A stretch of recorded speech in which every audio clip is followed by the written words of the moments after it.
ताजपुर नाम के कस्बे में मनोहर और दिलीप नाम के दो आदमी रहते थे। वो दोनों चोरी चकारी करके अपना गुजारा करते थे। एक दफा मनोहर और दिलीप एक मंदिर के सामने खड़े थे कि तभी उनके पास एक कार आकर रुकी। उस कार में से एक साधु और उसके शागिर्द उतरे। साधु को देखते ही लोग उस पर फूल बरसाने लगे और उसके पैरों पर ऐसे गिरने लगे जैसे कि भगवान खुद जमीन पर उतर आए हो।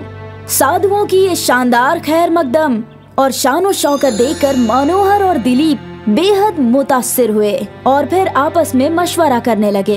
अबे मनोहर, देख तो साधु जिंदगी के कैसे मजे ले रहे हैं। इनकी शान और शौकत देखकर तो दिल कर रहा है कि क्यों ना हम भी साधु बन जाएं। तू बजा फरमा रहा है यार।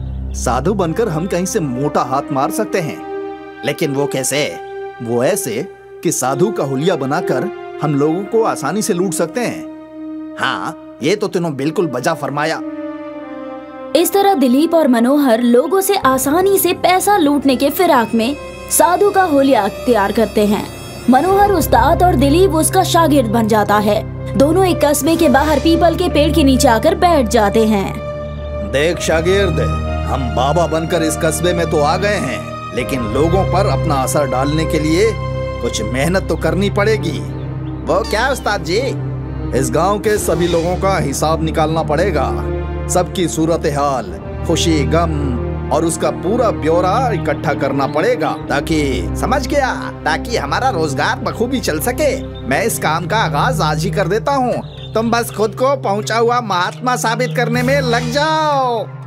उसके बाद उस्ताद शागिर्द अपनी चालाकी से गांव के हर घर, हर शख्स की पूरी जानकारी इकट्ठा कर लेते हैं और फिर दोनों मिलकर गांव के सीधे साधे लोगों को ठगना शुरू कर देते हैं। एक रोज पीपल के नीचे दो गांव वाले आए और उस्ताद और शागिर्द से अपने मुस्तकबिल के बारे में पूछने आते हैं।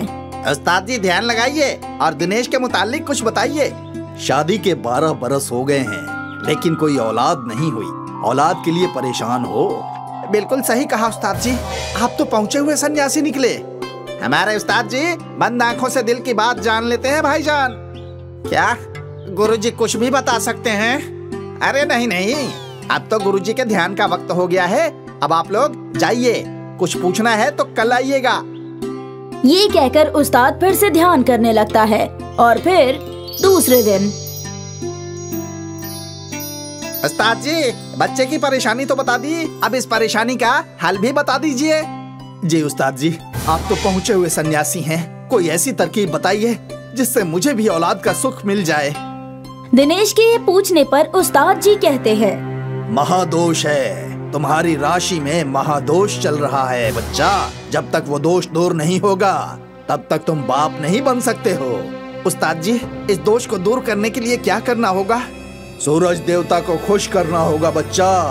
पूरे 20,000 का खर्चा आएगा। उस्ताद जी लेकिन सूरज देवता खुश तो हो जाएंगे ना? अगर तुम पैसे ले आए तो उनको खुश करना मेरे बाएं हाथ का खेल है। उस्ताद जी जिंदाबाद, उस्ताद जी जिंदाबाद, उस्ताद जी जिंदाबाद। इस तरह दिनेश के साथ साथ सारे गांव वाले उस्ताद जी के नारे लगाते हुए अपने घर चले जाते हैं और उनके जाते ही उस्ताद जी कारोबार तो चल निकला, अब तो ऐश ही ऐश है हमारे। तू देखता जा शागिर्द, इन गैर तालीम याफ्ता लोगों को सूरज देवता के नाम पर ऐसे दीवाना बनाऊंगा कि ये सब अपनी सारी कमाई लाकर मेरे पैरों पर रख देंगे। कुछ रोज में सारे गांव वाले उस्ताद जी को खालिस महात्मा मानकर उनकी हर बात पर यकीन करने लगते हैं और उस्ताद जी का नाम दूर दूर के कस्बों तक फैल जाता है। उनके पास इतनी दौलत आने लगती है कि वो अपने रहने के लिए एक शानदार आश्रम बनवा लेते हैं। उस्ताद जी कोई ऐसी तरकीब बताइए जिससे घर की आमदनी दोगुनी हो जाए। क्या कोई ऐसी तरकीब है? सरपंच जी, मैं चाहूँ तो आपके घर में रखी दौलत को एक रात में दोगुनी कर सकता हूँ। क्या ये मुमकिन है? लेकिन इसके लिए क्या नजराना देना होगा? हमें नजराना का कोई लालच नहीं है सरपंच जी, हम तो साधु हैं, साधु। शागिर्द बिल्कुल ठीक कह रहा है। तो फिर क्या करना होगा? कुछ खास नहीं, सूरज देवता को खुश करने के लिए सूर्य संक्रांति का उपवास रखना होगा और सूरज को पानी देकर अतिया करना होगा। अपनी इच्छा के मुताबिक अतिया कीजिए, आपका काम हो जाएगा। धीरे धीरे दौलत को दोगुना करने वाली बात सारे कस्बे में फैल जाती है और सब एक दूसरे से छिपकर उस्ताद जी के पास आने लगते हैं। उस्ताद जी जिंदाबाद। उस्ताद जी, आपकी दुआ से औलाद तो मुझे मिल ही जाएगी। क्या मैं अपनी दौलत भी दोगुनी कर लूं? हाँ हाँ, क्यों नहीं, ये तो बड़ी अच्छी बात। जब सरपंच अपनी दौलत दोगुनी कर रहा है तो तुम भी कर लो। तो ये 10,000 रुपयों को दोगुना करने के लिए आप इसे रख लीजिए। फिर तो उस्ताद जी और शागिर्द के पास काम करने वालों की कतार लग जाती है और बहुत सारी दौलत जमा हो जाती है। उधर गांव वाले सूर्य संक्रांति का उपवास रखकर अपनी दौलत को दोगुनी करने के लिए सूरज को जल चढ़ाने का इंतजार करने लगते हैं। लेकिन आसमान में बादल घिर जाता है और सूरज कहीं नजर ही नहीं आता। ये देख गांव वाले घबरा जाते हैं और उस्ताद के आश्रम की तरफ भागने लगते हैं। उस्ताद जी, सूरज तो निकला ही नहीं, अब क्या होगा? गुरुजी, आप तो करिश्माई हैं, जल्दी से कोई तरकीब निकालिए।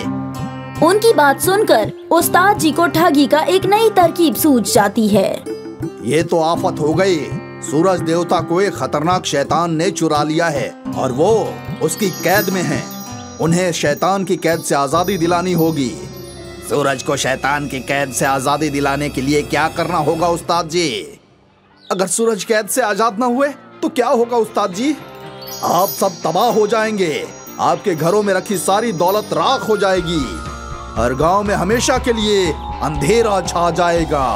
उस्ताद जी की ये बातें सुनकर गांव वाले हैरानी से एक दूसरे की शक्ल देखने लग जाते हैं और तभी उस्ताद जी, सूरज को शैतान से आजाद कराने की तरकीब तो बताइए। मुमकिन है कि ये गांव वाले उस तरकीब को करने के लिए तैयार हो जाएं। हाँ हाँ उस्ताद जी, कुछ भी करना पड़े, हमारे दौलत को राख होने से बचाना ही होगा और साथ ही सूरज को वापस भी लाना होगा। सरपंच की बात सुनकर उस्ताद जी खुश हो जाते हैं और फिर इसका केवल यही हल है सरपंच, कि आप सब गांव वाले आज शब के लिए अपना सारा सोना चांदी रुपया पैसा मेरे झोपड़ी में लाकर रख दें। यहाँ रहेगा तो वो राख होने से बच जाएगा। और फिर सूरज का क्या होगा? आज शब मैं आपके दौलत की हिफाजत करूंगा और कल सूरज को शैतान की कैद से आजादी दिलाने के लिए पूजा पाठ करूंगा। इस तरह आपके दोनों काम मुकम्मल हो जाएंगे। गांव वालों को उस्ताद जी का पूरा यकीन था और वो उन पर पूरा भरोसा करते थे, इसलिए आंखें बंद करके अपने घरों का सारा सोना चांदी रुपया पैसा उनके आश्रम में रखकर अपने घर चले जाते हैं। और फिर उनके रुखसत होने के बाद उस्ताद जी, अब तो हम माला माल हो गए हैं, बोलो अब क्या करना है? अबे सबसे कब्ल तो ये उस्ताद शागिर्द वाला दिखावा छोड़ और अपनी हकीकत पर आ। दिलीप कहीं के, जल्दी आ। ठीक है मनोहर, अब बता क्या करें? करना क्या है, सारी दौलत बोरियों में भर लो और शब के अंधेरे में शहर की जानिब निकल लो। इतनी दौलत है कि जिंदगी भर खर्च नहीं कर पाएंगे। इस तरह उस्ताद शागिर्द दोनों अपनी असलियत पर आ जाते हैं और फिर गांव वालों की सारी दौलत समेटकर शहर की जानिब निकलने की तैयारी करते हैं। लेकिन दिनेश उनकी ये सारी गुफ्तगू सुन लेता है और जाकर सरपंच को बता देता है। तो ये उस्ताद शागिर्द ठग हैं, मनोहर और दिलीप नाम के ठग। वो हम गांव वालों को कंगाल करके भागना चाहते थे। बिल्कुल सही सरपंच जी। तो चलो, इन्हें कैद खाने की सैर कराने की बारी आ गई है। ये कहकर सरपंच के साथ सभी गांव वाले उन्हें आश्रम से फरार होने से कब्ल ही काबू में कर लेते हैं और उनकी अच्छे से खबर लेते हैं। वो दोनों अपनी असलियत कबूल कर लेते हैं और फिर सुबह होते ही बाकी रोज की तरह सूरज भी बादलों को चीर कर झांकने लगता है। सूरज को देखकर गांव वाले बेहद खुश हो जाते हैं और दिलीप और मनोहर को पुलिस के हवाले कर देते हैं।